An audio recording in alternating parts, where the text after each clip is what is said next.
Hello 11th, कैसे हैं आप सब। अभी तक मैंने पिछले ट्यूटोरियल में ट्रिग्नोमेट्री स्टार्ट की थी, वो उसके बाद मैं कुछ अपने ट्यूटोरियल अपलोड नहीं कर पाया। थोड़ी सी तबीयत ख़राब थी। 29 को मुझे कोरोना पॉजिटिव की रिपोर्ट आई थी, तो उसके बाद मैंने एक हफ्ते का रेस्ट की सोचा। अब थोड़ा बेटर फील कर रहा हूँ, तो छोटा सा ट्यूटोरियल डालूंगा ताकि स्टार्ट हो सके। बहुत लंबा गैप आ गया है हमारा। तो थोड़ा सा आइडिया दूंगा कि हमने लास्ट क्लास में पढ़ा था कि ट्रिग्नोमेट्रिक ट्राइंगल में ना हम 90 डिग्री तक एंगल निकालने हमें पता है, ठीक है ना, प्रूव भी किए थे और इसकी टेबल भी की थी। अब उसके आगे अगर हम 90 डिग्री से बड़े एंगल्स आ जाएंगे तो हम कैसे उनकी वैल्यूज़ को निकाल पाएंगे वो हम सीखेंगे, ठीक है। बट उससे पहले एक बहुत इंपॉर्टेंट चीज़ आपको बता देता हूँ मैं कि ना कभी भी ये बहुत एक यूज़फुल रिलेशन है जो आपको याद रखना है कि अगर एक ट्राइंगल में, राइट ट्राइंगल में, अगर हमारे पास हाइपोटेन्यूज 1 हो और ये एंगल थीटा हो, तो बेस जब आप सॉल्व करोगे तो ये कॉस थीटा आएगी और ये हमारी साइन थीटा होगी।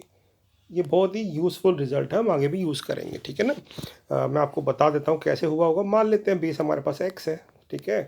तो जब हम कॉस थीटा लगाएंगे इस वाले ट्राइंगल में, तो कॉस थीटा क्या होती है हमारी, बेस यानी एक्स अपन हाइपोटेन्यूज 1, तो एक्स बेसिकली कॉस थीटा आ जाएगा। तो हम कहते हैं कि जो बेस आएगी वो हमेशा कॉस थीटा होगी, राइट। और अगर मैं कहूँ ये हाइट मेरे पास वाई थी, तो इस ट्रायंगल में मैं साइन थीटा कैलकुलेट करने जाऊँगा तो क्या होगा, साइन थीटा होता है परपेंडिकुलर यानी वाई अपॉन हाइपोटेन्यूज, और हाइपोटेन्यूज क्योंकि 1 है तो परपेंडिकुलर हमारे पास साइन थीटा आ जाएगा। तो कुछ डिफ़िकल्ट नहीं है, कुछ डिफरेंट नहीं है, सिर्फ आपको कंसेप्ट पता होना चाहिए कि अगर एक राइट ट्रायंगल के अंदर अगर हाइपोटेन्यूज 1 हो तो बेस जब आप कैलकुलेट करेंगे तो कॉस ऑफ थीटा एंगल आएगा और साइन थीटा को हम वाई कहते हैं, ठीक है ना। अब इसी के बेस पे एक बहुत इंपॉर्टेंट चीज़ कराने जा रहा हूँ आपको। एक यूनिट सर्कल का कंसेप्ट ले रहे हैं हम। यूनिट सर्कल का मतलब होता है जिसकी एक सर्कल जिसकी रेडियस यूनिट हो, 1 हो, ठीक है। यूनिट सर्कल, इसका हम यूज़ कैसे करेंगे यूनिट सर्कल का, एक बार हम सीखते हैं ज़रा, ठीक है। बहुत यूज़फुल है।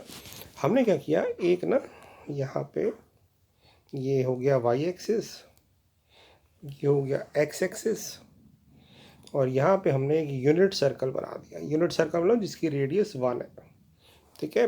अब रेडियस 1 है तो इसका मतलब ये हो जाएगा 1,0, क्योंकि यहाँ पे 1 डिस्टेंस ट्रेवल करेगा। ये हो जाएगा 0,1, ये हो जाएगा -1,0, और ये हो जाएगा 0,-1, है ना। अब इसका क्या यूज़ है मैं आपको बताता हूँ। अगर इस सर्कल में कहीं पे भी अगर आप एंगल मान लेते हैं, ये एंगल थीटा है, और क्योंकि इसकी रेडियस 1 है बेटा, तो इसका मतलब ये 1 हो गया। तो इसका मतलब क्या हो गया कि इसके ये डिस्टेंस, ये वाली डिसाइड किया जाएगी बेस कॉस थीटा, जैसे मैंने आपको बताया, और ये क्या आ जाएगा साइन थीटा।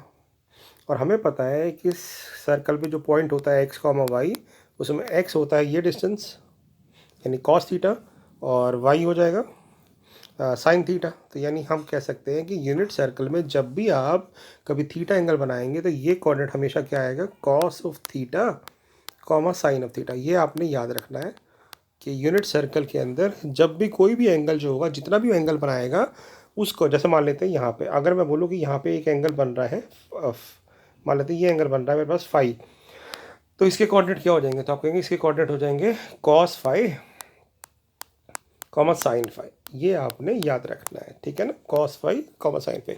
यानी यूनिट सर्कल में जो भी एंगल बनेगा थीटा एक्स एक्सिस के साथ, ये ध्यान रखना है एंगल हमेशा एक्स एक्सिस के साथ बनना चाहिए, पॉजिटिव डायरेक्शन।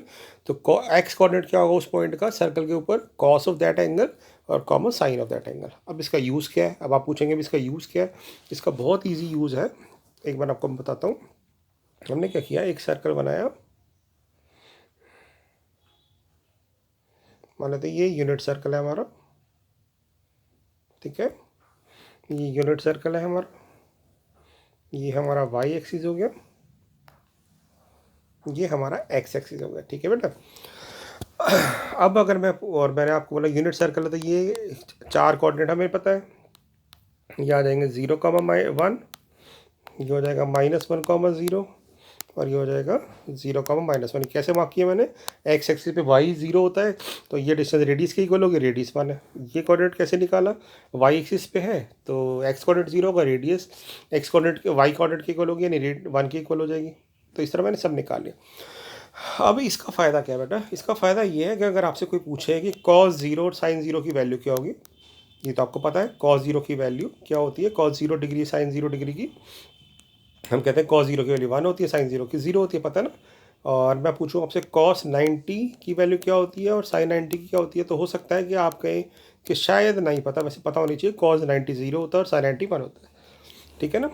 बट हम इस डायग्राम से भी निकाल पाएंगे। देखो अभी कैसे बेटा, कॉस 180 की वैल्यू 2 और साइन 180 की वैल्यू हमने निकालनी नहीं सीखी, बट मैं बहुत इजीली डायरेक्ट पे ऑब्जर्व कर सकता हूँ कि ये -1 होगी और ये 0 होगी। कैसे कैसे आए ये वैल्यू।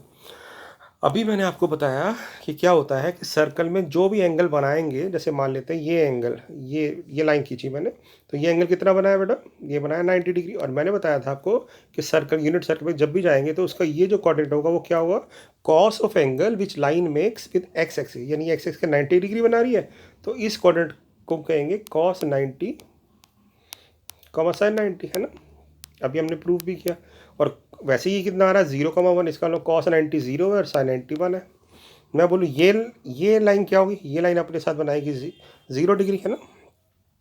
एक्स एक्स का कितना एंगल बना रही है ये, 0 डिग्री एंगल, तो ये हम कहेंगे ये बन जाएगा, इसके कोऑर्डिनेट हो जाएंगे कॉस 0 साइन 0।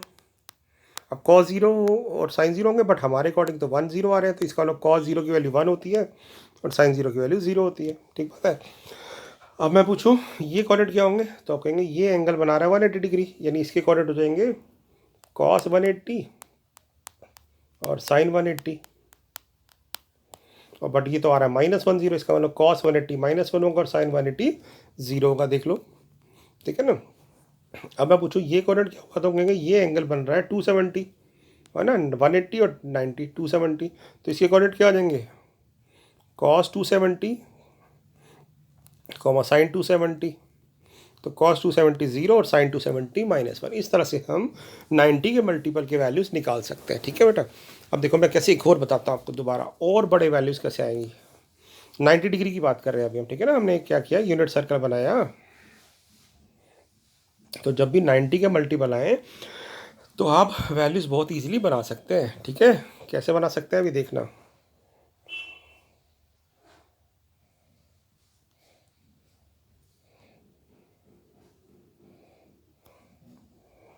ये हमने बना दिया वाई एक्सिस, मैं डायरेक्ट ही बना लेता हूँ, ठीक है।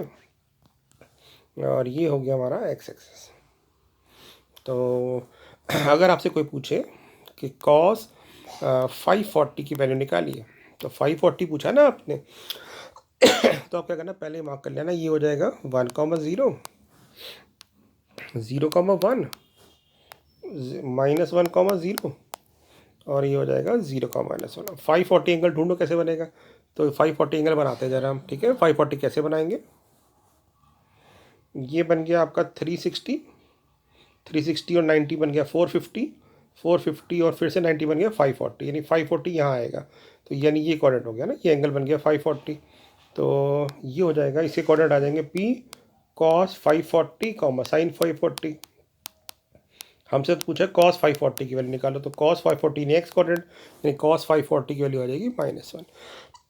इस तरह से हम 90 के मल्टीपल की वैल्यू बड़े आराम से निकाल सकते हैं, किससे, यूनिट सर्कल से। अगर आपसे मैं पूछूँ साइन 360 की वैल्यू निकालो कितनी होगी, तो आप कहेंगे साइन 360 चाहिए, तो 360 डिग्री एंगल बना लेते हैं।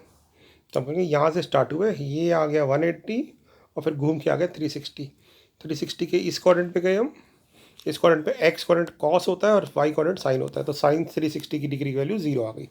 अगर आपसे पूछा जाता कॉस 360 निकालो, तो कॉस 360 की वैल्यू 1 हो जाती। तो इस तरह से हम यूनिट सर्कल की हेल्प से कोई भी वैल्यूज़ निकाल सकते हैं, ठीक है बेटा। एक और देखें, ये आपको कंसेप्ट मैं बता रहा हूँ, 90 डिग्री के वैल्यूज़ निकालने के लिए बहुत ही आसान है। अभी मैं आपको बाकी भी एंगल बताऊंगा, बट 90 के लिए आप याद रखिएगा, ऐसे बना सकते हैं हम, ठीक है।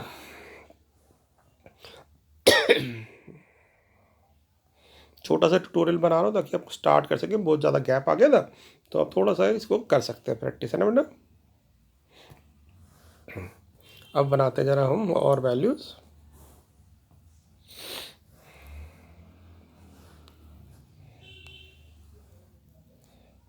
अगर आपसे मैं पूछूं cos 180 प्लस साइन 270 डिग्री की वैल्यू क्या होगी? तो आप कहना देखो 180 ये बना, इसका एक्स को ये हो गया -1 0, ये हो गया 1 0 0 -1 और सॉरी 0 1 और 0 -1। तो cos 180 कितना हो गया? ये 180 डिग्री घूम के आया, इसका एक्स कोऑर्डिनेट, तो cos 180 की वैल्यू -1 आ गई। 270 डिग्री चाहिए तो 270 डिग्री बना लेते हैं। 270 कैसे बनाएंगे? 90 180 270, तो इसके कोऑर्डिनेट पे गए यहाँ पे, तो ये आ जाएगा आपके पास cos 270, ये sin 270, sin 270 की वैल्यू -1 होगी, तो आपका -2 आंसर आ जाएगा। ठीक है ना? तो इस तरह से हम कैलकुलेट करे बिना सिर्फ सर्कल देख के ही बना सकते हैं। ठीक है, तो ये छोटी सी चीज़ मैंने बताई थी। अब मैं अगले ट्यूटोरियल में जल्दी अपलोड करूँगा, थोड़ा बेटर फील कर रहा हूँ बट अभी भी थोड़ा सा है, तो मैंने अभी छोटा सा ट्यूटोरियल बनाया आपके लिए। आप ये 90 डिग्री की वैल्यूज़ को प्रैक्टिस कर लो। ठीक है बेटा, जल्दी मिलते हैं अगले ट्यूटोरियल में। Thank you so much.